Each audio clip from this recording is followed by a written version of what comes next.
KBC में करोड़पति पति। सूरज के जीवन का एक ही फंडा था कि मेहनत तो गधा भी करता है, घर बैठे जो कमाए समझदार वही होता है। इसीलिए उसने कभी नौकरी ही नहीं ढूंढी। इस बात से हालांकि उसकी पत्नी शिखा बिल्कुल भी अग्री नहीं करती थी, पर फिर भी सूरज को समझाना बेकार था।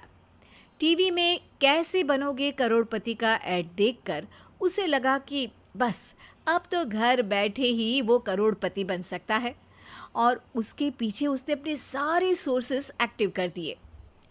2 हफ्ते में उसके कलीग के साले के पड़ोसी के बेटे का सोर्स निकलता है जो कि उसे शो में पहुंचा सकता है, और सूरज उससे मिलने चला जाता है। अच्छा, तो हमें मुकेश जी बता रहे थे कि आप हमें शो में पहुंचा सकते हैं। हाँ, उसमें कोई तकलीफ नहीं है। मैं कल अगर कोशिश करूँ तो इसी महीने में आपका नंबर आ जाएगा। अरे ये तो बहुत बढ़िया हो गया।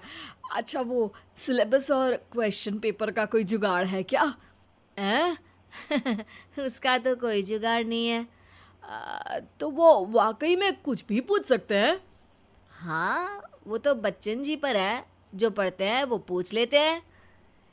पहली कोशिश फेल होने पर अब सूरज के सामने एक बहुत बड़ा सवाल था कि आखिर जवाब कहाँ से लाए। तब शिखा ने एक सजेशन दिया, क्यों ना सूरज अपने चचेरे भाई सुमित से मदद मांगे, जो कि यूपीएससी की तैयारी कर रहा था। हालांकि इतनी मेहनत करना सूरज को समझ में नहीं आता था, पर कोई और रास्ता ना मिलने पर वो आखिर सुमित से बात करता है। अरे सुमित, हमारा कैसे बनोगे करोड़पति के लिए सिलेक्शन होने वाला है। तुम हमें थोड़े चिट बनाने में मदद करोगे क्या? अरे भैया, चिट बनाए तो सालों हो गए, उसमें हमारा एक्सपर्टीज नहीं है, बल्कि आप बोलो तो हम आपकी पढ़ने में ज़रूर मदद कर सकते हैं। हट, कैसी अनाप शराब बातें कर रहा है तू। सूरज ने सुमित को मना तो कर दिया था, पर तैयारी करने के सिवाय कोई चारा उसे दिख भी नहीं रहा था।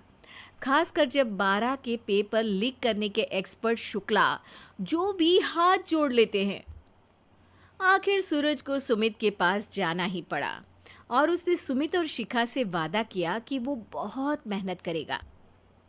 1 महीने की तैयारी के बाद फाइनल हुआ कि शो से 1 हफ्ते पहले एक ट्रायल खेला जाएगा, जहां पर सारे रिश्तेदार ऑडियंस की जगह पर होंगे और शिखा सवाल पूछेगी। दूर दराज से भी रिश्तेदार आकर हाजिर हो गए देखने कि आखिर कैसे बनेगा सुमित करोड़पति। सब कुछ सेट था, और इतने में सूरज आकर अपना स्पीच देता है। ये 1 महीना मेरे लिए आसान नहीं था, पर अपने भाई सुमित और अपनी पत्नी शिखा की मदद से मैं इतनी दूर पहुंच पाया हूँ। मेरे मम्मी पापा के आशीर्वाद ने भी बहुत साथ दिया है मेरा। मैं उम्मीद करता हूँ कि आज के शो में आप लोगों को बहुत मज़ा आएगा। साक्षी पहला सवाल पूछती है और पूरे कमरे में सन्नाटा छा जाता है। इंडिया में कितने स्टेट्स हैं? 3, सॉलिड, लिक्विड और गैस। अरे रुकिए, तो ऑप्शंस तो देने दीजिए।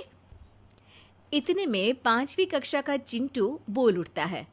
अरे क्या मामा, आप तो पहले सवाल पर ही आउट हो गए। अरे बेटा, पहला सवाल तो ट्रायल होता है ना।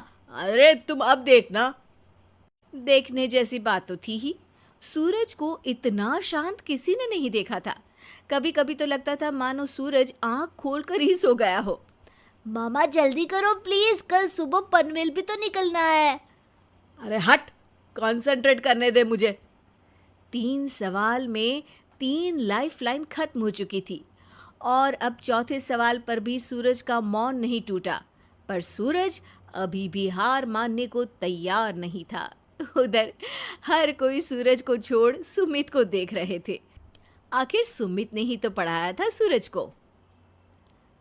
गजब बेइज्जती है यार।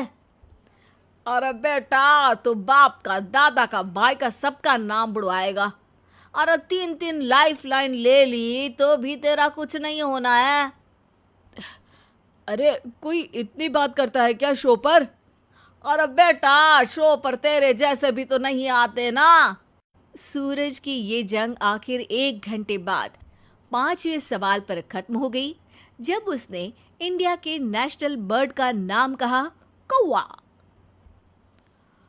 अरे बेटा, मजा तो बहुत आया, बस थोड़ा टाइम पर खत्म होता तो आनंद भी आ जाता। ताने बारिश के बूंदों की तरह बरस रहे थे और सूरज को भी समझ आ रहा था कि ये करोड़पति बनना शायद उसके बस के बाहर की बात है। पर वो आखिर ये बात मान कैसे लेता? वो सख्त लौंडा जो ठहरा, उसने सोचा कि बेइज्जती तो हो ही चुकी है, पर अगर मैं हार नहीं मानूं तो शायद कुछ हो सकता है। शिखा, तुम देखना, असली शो में आग लगा दूंगा, आग, करोड़पति बनूंगा मैं। हाँ, सब्जियां खत्म हो गई है घर पे, ले आओ। पहले पति बन जाओ, फिर करोड़पति बनना। अरे गजब बेइज्जती है यार। बेटा, अभी तो घर पर ही हुई है, 1 हफ्ते में तो तुम देश के सामने करवा कर आओगे। वैसे जब टीवी पर जाओ ना, तो बस अपने मम्मी का ही नाम लेना, ठीक है? कोई पूछे तो बोलना कि पापा नहीं है मेरे। अरे पढ़ाई की, पेपर निकलवाए, इतने सारे लोगों को खाना खिलवाया, क्या फ़र्क पड़ा?